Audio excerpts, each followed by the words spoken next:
value each of those. You've heard from your two legislative attorneys who are often at odds. We want this bill. Don't let perfect get in the way of good. I heard that in my committee the other day, and that was a pretty good line. And I apply that here. Now, I hear what you're saying. You have two issues, some of you. You'd like to see the time frame expanded. You'd like to see a minimum amount of damages. Representative Rubel explained very much, I think very well, why that can be a problem. But this is your bill now. We've given it to you to work with. If you do vote to send this RS back to us to work on further, I would ask at the forbearance of the chairman to assign a couple of people from your committee to work with us quickly to deal with just those two issues that have been addressed on, but no other changes on the bill, if you're willing. Okay. If the committee goes that direction. So again, my plea is that you send this to the floor and let's get this done. Okay. Are there questions of Representative Skog? Representative Scott. For motion.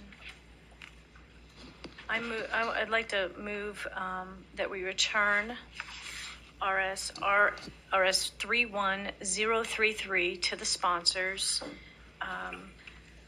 for a little bit more work on it. I think can I speak to the motion? Yes, you can. I think most of us in here realize this is a huge problem, bigger as we see it affects everybody. I think you've heard from the committee a lot of changes we'd like to see. I would also like to recommend, I think we're going to have an AI expert testifying or giving a presentation in the Environment, Energy, and Technology Committee in the next few weeks.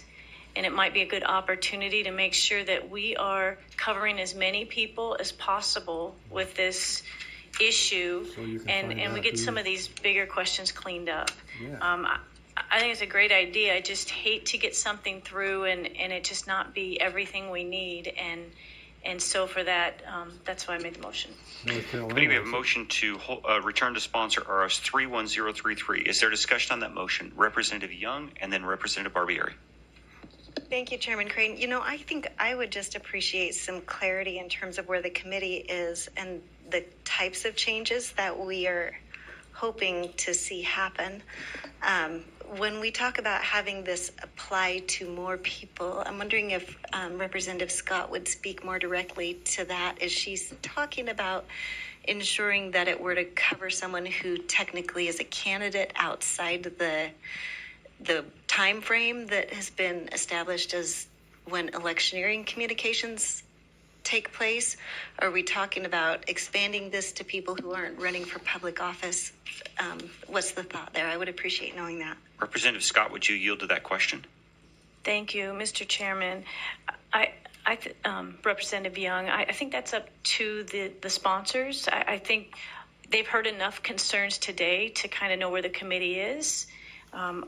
Obviously, people want to have a penalty, and so I don't think it's fair for us to say exactly what those changes would look like. I think as you talk to more of us individually and possibly see this presentation, there might be some other really good changes you could do to this. We still have plenty of time. And so for me to set exactly what the changes should be or the additions or changes, I just don't think that's appropriate for us to pick it apart right now and tell you exactly what we want to see. I think you've heard our testimony today. Thank you, Representative Scott. Representative Barbieri. Thank you, Mr. Chairman. Got several thoughts here I want to express. I think that we have to be careful if we get too much specificity, then it'll cause other issues as we move forward. And that we all recognize the importance of, incrementalism and making sure that we get something on the books here that is narrowly designed for electioneering, and we will have many other concerns to be addressing. I see the necessity of being vague with respect to the monetary damages. I think that makes sense from both the sponsors of this bill. I am concerned about the practical aspects of enforcement and deterrent. I'm not sure which way I'm going to go on this whole sending it back. As it is early enough where I think we may be able to attempt to address these things, but But there is merits to this, and there is merits to sending it to the floor. New concerns could come up as this gets a broader view by some of the other legislators. So that's my thought on the motion. So I'm going to take that as undecided debate on the motion. Any further discussion on the motion? Representative Gannon. Thank you. Thank you, Mr. Chairman. Two things. And as I say, I've been really interested in this, so I had already done a lot of work on it. And the North Carolina case with the $15,000 penalty is Committee to Elect Dan Forrest versus Employees Political Action Committee. And there was a big argument as to whether this committee was a front for the opponent. Mr. Forrest, by the way, was a Republican, and the Employees Political Action Committee was a Democratic committee. And at any rate, the result was this $15,000 award. But the other thing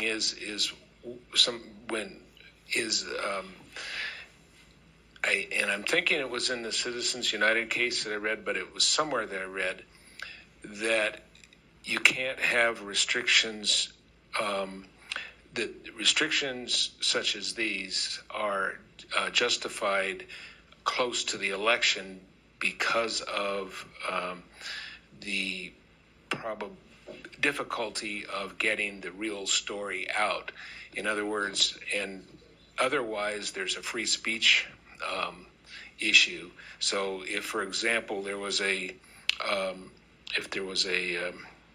if this bill went into effect in June and the AI was done in June, the argument is, well, there's enough time before the election that it could all get straightened out.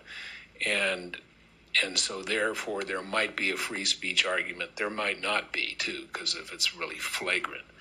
But if you tailor your bill or your law so that it's close to the election, then you have the public policy argument that, hey, there's no opportunity really for, and one of the cases said that, and I don't want to be held to it, but I think it was Citizens United, but I'm not sure.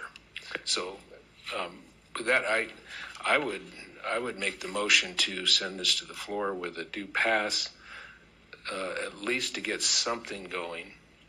The amended substitute motion. Thank you, Representative Barbieri. We take care of each other at the end of this table. To print RS 31033 and send it to the floor with a due pass. So I'm going to rephrase that just a little bit because I know what your intent is. You want to, the substitute motion is to introduce and send to the second reading calendar RS 31033, correct? Okay, committee, we have a substitute motion to introduce and send to the second reading calendar RS 31033. Is there discussion on that motion? Representative Young. Thank you, Mr. Chairman. I actually have just one more question, if I may. Certainly. Of the attorneys in the room. So say we're outside the 30-day before the primary election or the 60 before the general election time frame, and a deep fake is produced outside of that time frame, but then it pops up and it gets circulated within the time frame. Is the fact that it's circulated within the time frame would make it an electioneering communication, and it would therefore fall under this. Is that correct, attorneys in the room? Thank you, Mr. Chairman and Representative Young. That is my understanding. As soon as it would fall under this bill once it's within that range. And I would very much caution, I very much understand people's concern on this, but we're in very delicate First Amendment territory, and it has to be really quite narrowly confined. And I am concerned that some of the proposed changes could sink the whole ship. So just my thoughts. Representative Bell, I've got a question for you while we're on this. So you got 60 days prior to a general election that's considered electioneering, but only 30 days prior to a primary election. Why would you not extend out the primary election to 60 days to true it up with exactly what it is in the general election so there's predictability for individuals that might be doing this, at the same time providing 30 more days of protection? Thank you, Mr. Chairman. I guess, you just have to change all of election law in that, because then you just be redefining the electioneering period for purposes of all electioneering communications. I guess I don't know as I stand here. I imagine there are many, many sections of code that would be impacted by that. As Representative Gannon said, it is that narrowness of the time frame that does give you justification.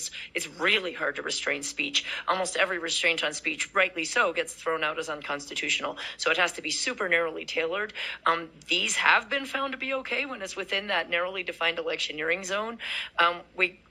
Changing that again, I don't know what other things we might break in the process if we change the definition of the electioneering time frame for purposes of the entire body of electioneering. As I stand here, I don't really have a concern with that with our bill, but I do think probably 30 days does give you enough time to notify people before they start voting. It does, you don't have that bomb drop on you 2 days before. That's when you got the real problem. But if it's good for November, it Yep. should be good for May. And I think that predictability is very important for folks that are running for office or potentially want to run for office, or individuals that are involved around that process, that there's certainty and predictability, that the rules don't change from one election to another. So Representative Crane, Representative Palmer, Representative Young. Thank you, Mr. Chairman, and Representative Rubel. To further on that, so in a non-election year, this would be totally okay because it wouldn't be considered electioneering. Is that correct? Representative Rubel. Thank you, Chairman Crane. I don't think, there's a question of this bill versus the question of is it okay. I would urge people to please pass this as is and then wrap our arms around the much bigger problem of how do we deal with this terrible thing happening to everybody, candidates or not. But you bring in a whole lot more First Amendment problems when you get outside that zone, and you raise the risk that the whole thing could get thrown out. So I would suggest sending something clean that we know will stand up in court to protect our elections, which I think is this bill as it is, and then worry about the other things and what we can draft in the context of the First Amendment outside of the electioneering zone and outside of candidates, frankly, because probably something does need to be done on that front. But I think we throw the whole ship in jeopardy if we try to lump it all into this bill. And I think it's really important we get something on the books that is legally sound, constitutionally sound, addressing electioneering specifically.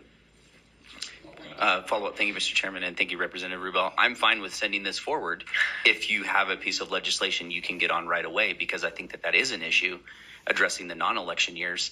If we want to say, hey, this piece of legislation is clean and concise simply for the electioneering and the election year, I can get behind that. I love what you're doing, and I'm fully in support of it.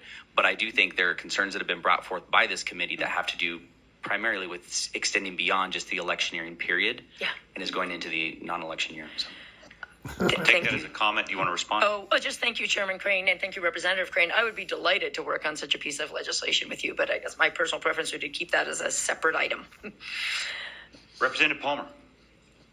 Thank you, Mr. Chairman. I think we should just stack them on, see how far we can go here. I'm going to put in a amended substitute motion to introduce and send to the second reading without recommendation. And to speak to that motion, this is pretty complicated. You've heard several different recommendations from almost everyone on this committee. This bill has several stops left to make, and I'm afraid as many different ideas as we have, we're going to get nowhere. But if we keep this moving forward, the pressure is going to be on for those that want to make a change, that we're going to get a change made if we need to. And I understand and agree with almost everything that's been said here today, but I'm afraid at this point that if we stop it, we're going to completely stop it. So that would be my amended substitute motion. Thank you, Mr. Chairman. Thank you. We have amended substitute motion to introduce RS 31033 and send it the second reading calendar without recommendation. Further discussion on the motion. Representative Scott. Thank you, Mr. Chairman. Just some comments on that. It is the third week of session. There's plenty of time to get this right. As many questions that we've had on this committee, I just think it's irresponsible for us to send something straight to the floor, an RS straight to the floor, that these questions are the same. The people on the floor are going to have the same questions. And it's almost like it reminds me of the Pelosi. Let's just pass it, get something on the books, and then we'll deal with it later. And people suffer when that happens. And the problem I have with this is I love lawyers, especially you two.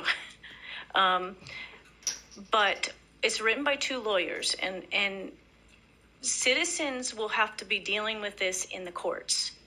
And most citizens, regular citizens, don't have the money to take things to court all the time. And so, especially because it's so dang confusing, I just think that there's enough time. There's an AI expert, I'm pretty sure, coming in the next few weeks. I just think there's opportunities to make this better and to have a clear idea of actually what it's doing and what it's going to encompass. So I'm going to be against the substitute motion. It's not that I don't like the idea. I just really think it needs a little bit more work before we just send this to the floor and deal with the consequences and let the courts figure it out. Okay. Debate against the motion. Representative Young.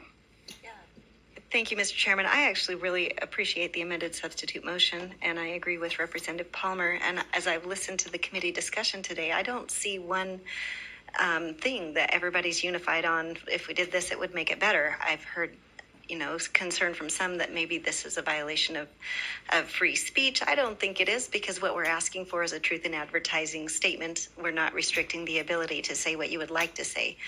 I've heard some say, well, maybe it's too narrow and we need to make it bigger, but I also appreciate the reality of the political environment and the sensitive nature of what we're dealing with. So I say we send it to the floor, and with no recommendation is great with me. Further discussion on the amended substitute motion. Seeing none, the amended substitute motion is to introduce RS 31033 and send it to the floor with no recommendation. Secretary will call the roll. Chairman Crane? No. Representative Young? Yes. Representative Palmer? Yes. Representative Barbieri? Yes. Representative Holtzclaw? Yes. Representative Scott? No. Representative Andrus? No. Representative Skog? Yes. Representative Alfieri? No. Representative Allgood? Yes. Representative Crane 12? No. Representative Gannon? Yes. Representative Coberly? Yes.